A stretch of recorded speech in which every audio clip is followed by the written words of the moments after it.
Une histoire d'amour. Le message unique de la Bible, Marlène Mur. L'appel de Dieu. Abraham, un homme de foi. Dans la Bible, il ressort clairement que Dieu tient dans ses mains l'histoire du monde et tout ce qui s'y passe.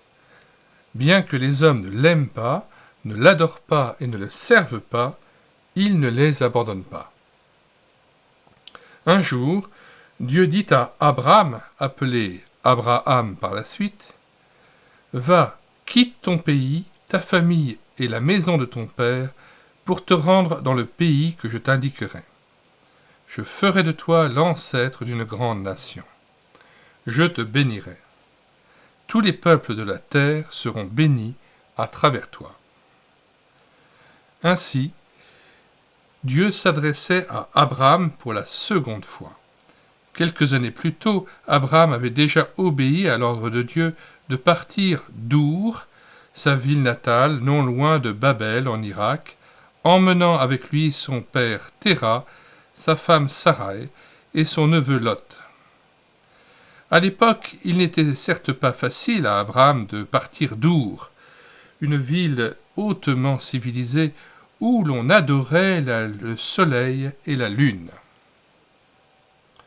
Mais Abraham écouta Dieu et renonça à la sécurité d'une grande cité et de son foyer familial pour devenir un nomade entièrement dépendant de Dieu pour le guider.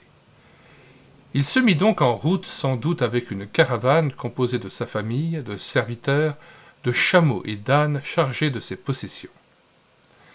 Au bout de quelques 1000 kilomètres au nord d'Our, Abraham atteignit Haran, un autre centre de culte lunaire. Son père, Téra, était peut-être trop fatigué pour continuer le voyage, puisqu'ils se sont tous installés dans cette ville jusqu'à sa mort. Peu après, Abraham, âgé de 75 ans, entendit de nouveau l'ordre de Dieu de tout quitter. Il obéit et, avec le reste de sa famille et sa caravane, il reprit son cheminement pour arriver 700 kilomètres plus loin à la terre promise, le pays de Canaan, qu'on nomma plus tard la Palestine. Là, Dieu parla à Abraham une nouvelle fois. « Je donnerai ce pays à ta descendance. » Là-dessus, Abraham bâtit un autel en signe de reconnaissance à Dieu de l'avoir protégé et conduit dans un nouveau pays. Le plan de Dieu. Abraham, le père d'un peuple élu. Abraham eut à apprendre bien des leçons dans le pays de Canaan. Mais Dieu était fidèle et très patient à son égard. Un jour, Dieu lui parla à nouveau. « Contemple le ciel et compte les étoiles, si tu en es capable. Tes descendants seront aussi nombreux qu'elles. » Ainsi, il réitéra sa promesse à Abraham qu'il ferait de lui le père d'un grand peuple, dont le rôle consisterait à le représenter comme le seul vrai Dieu et à faire connaître ses saintes lois au milieu d'un monde païen. C'était un plan merveilleux. Abraham fit confiance à Dieu. Il fut convaincu que Dieu ferait ce qu'il avait promis. Mais sa femme Sarai était stérile. Elle n'avait jamais eu d'enfant. Tous les deux étaient très âgés à présent. Pourtant, Abraham continua à croire que Dieu pourrait encore leur donner un fils. Dieu tiendra sa parole, car il est fidèle. Il réaffirma à Abraham, « Je suis le Dieu Tout-Puissant. Tu deviendras l'ancêtre d'une multitude de peuples. Désormais, ton nom ne sera plus Abraham, père éminent, mais Abraham, père d'une multitude. Car je ferai de toi le père d'une multitude de peuples. Pour ce qui concerne ta femme Sarai, tu ne l'appelleras plus Sarai, ma princesse, désormais son nom sera Sarah, princesse. Je la bénirai et je t'accorderai par elle un fils. En outre, Dieu établit une alliance avec Abraham qui l'engageait à le bénir ainsi que ses descendants à tout jamais. Enfin, le miracle s'accomplit. Abraham était âgé de 100 ans et Sarah de 90 lorsque leur fils unique naquit. Ils l'appelèrent Isaac. Rien n'est impossible à Dieu. Bien des années plus tard, Dieu mit Abraham à l'épreuve pour voir s'il l'aimait vraiment et s'il lui obéirait jusqu'au bout. Il l'appela. « Abraham !»« Me voici, répondit-il. Dieu reprit. « Prends Isaac, ton fils unique, que tu aimes, et va au pays de Morija. Là, tu me l'offriras en sacrifice sur l'une des collines, celle que je t'indiquerai. » Abraham dut être extrêmement surpris par cette requête.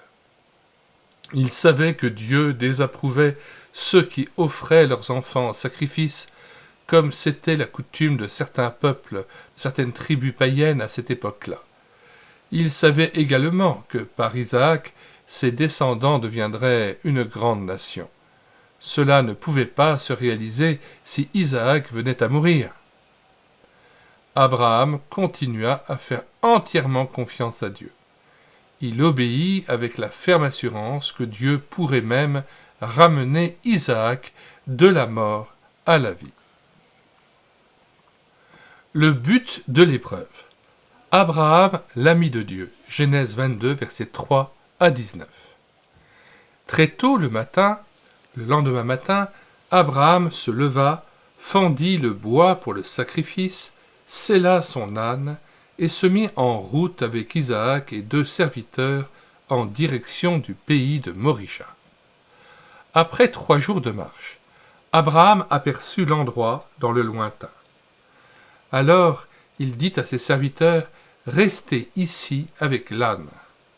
Le garçon et moi, nous irons là-bas pour adorer Dieu, puis nous reviendrons vers vous. » Isaac portait le bois du sacrifice, tandis que son père avait des braises pour le feu et le couteau. En cours de route, Isaac demanda à Abraham, « Où est l'agneau pour l'Holocauste » Son père répondit, « Mon fils, Dieu pourvoira lui-même à l'agneau pour l'Holocauste. »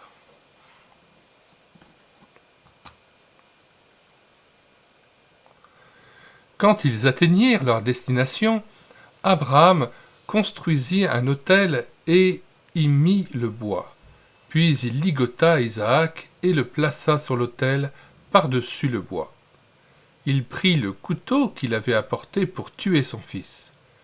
À cet instant même, l'ange de Dieu l'appela du ciel. « Abraham, Abraham, ne porte pas la main sur le garçon, ne lui fais pas de mal. Car maintenant je sais que tu révères Dieu, puisque tu ne m'as pas refusé ton fils unique. » Aussitôt Abraham remarqua un bélier retenu par les cornes dans un buisson tout proche. Il alla vite le prendre, l'égorgea et l'offrit en sacrifice à Dieu à la place de son fils. Abraham nomma ce lieu-là « Le Seigneur pourvoira ». Ensuite Abraham et Isaac rejoignirent leurs serviteurs et ils retournèrent tous ensemble chez eux. Dieu était très content d'Abraham. Il l'avait mis très sérieusement à l'épreuve. Bien sûr, il n'avait nullement l'intention qu'Abraham tuât son fils. Il voulait seulement voir si Abraham était prêt à lui obéir, à faire tout ce qu'il lui commandait. Abraham fut appelé l'ami de Dieu. Ce témoignage de la confiance absolue d'Abraham en Dieu, en sa parole et en sa puissance, a été relaté dans la Bible dans un but précis. Un jour, Jésus-Christ, le Sauveur parfait, deviendrait obéissant jusqu'à la mort et offrirait sa vie comme un agneau parfait que Dieu accepterait. Pour lui, Dieu n'enverrait pas de remplaçant.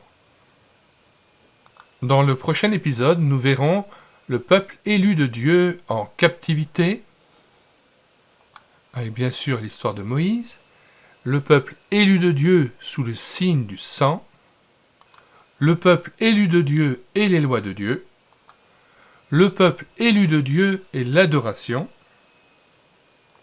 le peuple élu de Dieu et la nécessité du pardon.